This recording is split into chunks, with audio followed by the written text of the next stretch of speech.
Bonjour et bienvenue à cette quatrième journée à Paris. Donc aujourd'hui, au lieu de vous présenter Paris, je vais vous présenter l'appartement dans lequel je reste à Levallois et vous parler un petit peu de la journée en même temps que j'ai vécue. Car aujourd'hui, en fait, c'était une journée de magasinage. Donc voici, on commence la tournée. On se trouve donc dans la cuisine. Ici, je fais tout de suite un 360.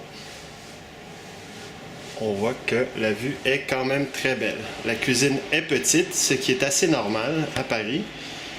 Et j'imagine partout en France, quand on n'habite pas dans une maison, quand on est dans une ville, on peut voir que tout est bien organisé, compact. Il n'y a pas de poêle, il y a une laveuse, mais un étendoir pour le linge, comptoir en stainless.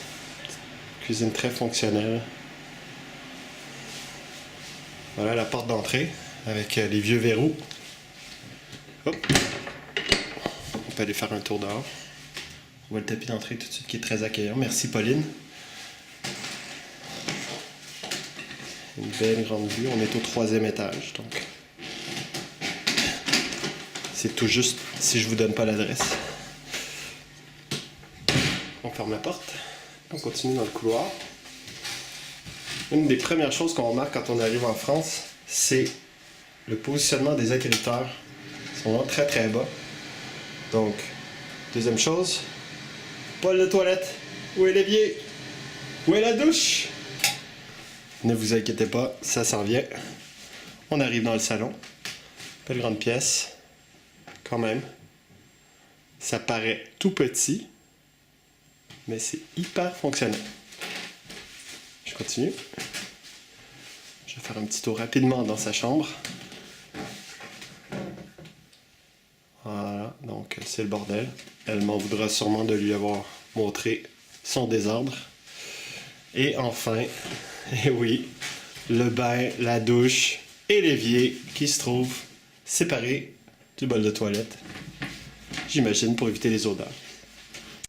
Donc aujourd'hui, j'ai consacré ma journée à vivre l'expérience de shopping parisien, essayer de me démêler, faire des achats dernière minute.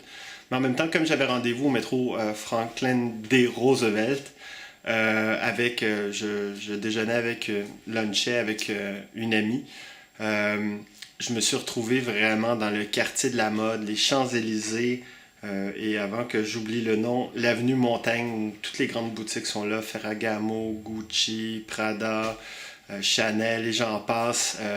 J'ai vu que ça, des boutiques hors prix toute la journée. On a été manger dans un petit traiteur, une espèce de fast-food où on mange une boîte à lunch. J'ai choisi une salade de lentilles et de saumon fumé, c'était très très bon. J'ai décidé de poursuivre jusqu'aux Champs-Élysées et ensuite direction Place de la Concorde. Pourquoi Place de la Concorde? En fait, je cherchais pour me faire la barbe, là, un trimmer, un clipper. Et comme j'ai oublié le fil électrique à la maison, ben, j'avais pas le choix. Chose intéressante, j'ai passé au moins 1 heure à chercher ce magasin-là. Et il se trouve qu'il était caché sous la Madeleine, qui est une espèce de grand temple romain. Très impressionnant et c'était impossible à trouver. Je me suis vraiment fait plaisir. Comme je longeais le Louvre, il y a la rue Rivoli, l'avenue Rivoli. À part toutes les boutiques de souvenirs, de Tour Eiffel en toc, etc., un peu plus loin, on trouve les grandes boutiques. Et là, je me suis acheté du linge chez Desigual. Donc, un peu pour me récompenser, me féliciter d'être arrivé jusqu'ici.